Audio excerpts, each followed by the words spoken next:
నుండి రావాలి. అది ఆరాధన వాక్యములో నుండి రావాలి. చెప్పండి, ఎక్కడ నుండి రావాల అంటే నీ ఆరాధనకు ఒక అర్థం ఏంటంటే, ఒక వేరే ఏంటంటే వాక్యమే సత్యం కనుక సత్యాన్ని బట్టి వాక్యాన్ని బట్టి ఆరాధించాలి. దేవుడికి స్తోత్రం. కళ్ళు మూసుకుందాం, దేవుని ఆత్మ చేత నింపబడదాం. కళ్ళు మూసుకుందాం, దేవుడితో సహవాసం చేద్దాం. కళ్ళు మూసుకుందాం, దేవుడికి దగ్గరైపోదాం. కళ్ళు మూసుకుందాం, దేవుళ్ళో ఏమైపోదాం. కళ్ళు మూసుకుందాం, దేవుళ్ళో కలిసిపోదాం. అందరూ కూడా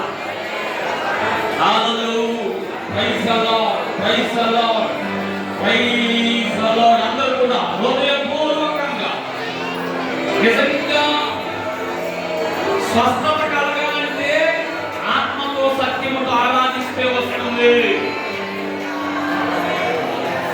నీకున్న సమస్య, మైండ్ లో ఉన్న టెన్షన్, హృదయాన్ని బాధిస్తున్న భారాలు పోవాలంటే ఆరాధించు.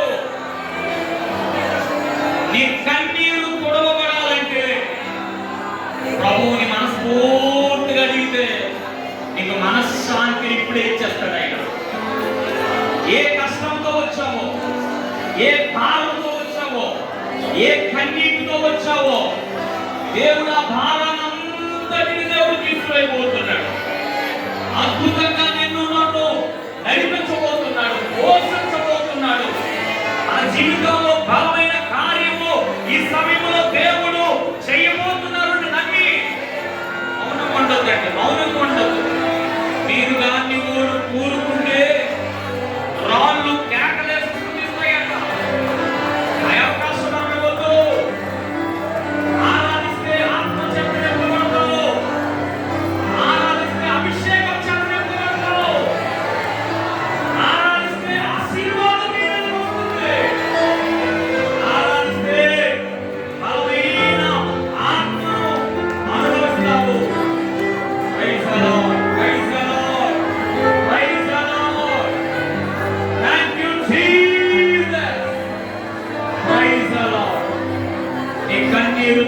దేవుని ఆరాధించు.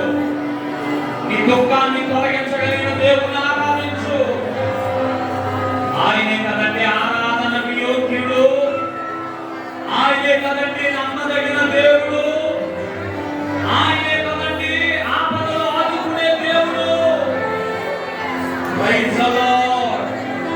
నిన్ను బలపరచగలిగిన దేవుడు, నీకు శక్తి ఇవ్వగలిగిన దేవుడు, నిన్ను ధైర్యపరచగలిగిన దేవుడు, నీ ముందు ఎన్ని కష్టాలున్నా విజయాన్ని ఇవ్వగలిగిన దేవుడు ఆయన. బలవంతంగా మార్చగలిగిన దేవుడు ఆయన. విశ్రమింప చేయగలిగిన దేవుడు ఆయన. అలాంటి గొప్ప దేవుని ఆరాధిద్దాం. తల్లి గర్భంలో పిండములో రూపొందకముందే నిన్ను నన్ను ఎరిగిన దేవుడు ఆయన. నీ నామములకు రాకముందే నీ ఊహ ఉద్దేశాలు ఆయనకు తెలుసు. అన్ని విషయాలు ఆయనకు తెలుసండి. అన్ని విషయాలు ఆయనకు తెలుసండి. ఆయనతో సహవాసం చేద్దామండి. నిజంగా దైవజనులు ఎంత ఆశ అంటే, మొన్న ఒక కార్యక్రమం చేశారు, ఈ దినం ఒక కార్యక్రమం చేస్తున్నారు. నిజంగా మీ సేవకులంటే నాకు ఎందుకు చాలా ఇష్టం కలుగుతుంది. ఎందుకో తెలుసా? సేవ చేసి సేవకు తక్కువయ్యారు. కానీ మీ సేవకులు మిమ్మల్ని బలపరచడానికి, సేవకుని సేవకులకు సిద్ధపరచడానికి తన కుమారుడిని, తన మనవడిని, అలాగే కుటుంబంతో సేవలో ఉండాలని ఆశపడేలాంటి కార్యక్రమం చేస్తున్నారు. కేవలం మనందరం దీవించబడాలి, మనందరం ఆశ్రయించబడాలి. దేవునికి మనము ఇష్టలుగా, దేవునికి మనము ఇష్టమైన వారిగా, మెచ్చేవారుగా మార్చబడాలనే కదా. తెలవారి రోజు కొంతమంది మౌనంగా ఉంటున్నారు, కొంతమంది అటు ఇటు చూస్తున్నారు. అలా చూడవద్దు దయచేసి. నీ మనసు అంతా దేవుని వైపు చూడు, శిలువ వైపు చూడు. శిలువ విలువ ఇచ్చింది కదా. ఆకాశానికి భూమికి మధ్యన వేలాడదీయైన యేసు వైపు చూడు. ఆయన వైపు చూస్తే రక్షణ పొందుతాం. ఆయన వైపు చూస్తే విడుదల పొందుతాం. ఆయన వైపు చూస్తే దేవుని యొక్క గొప్ప కార్యాలను చూడగలుగుతాం.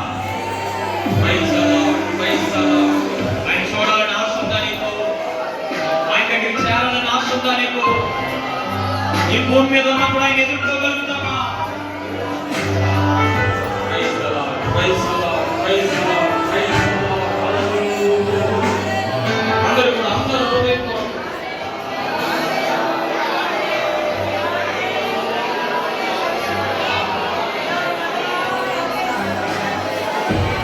ఆసైతే ఉందయ్యా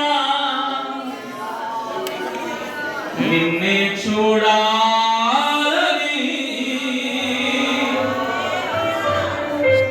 ఆలోచన ఉందయ్యా నీతో ఉండాలని.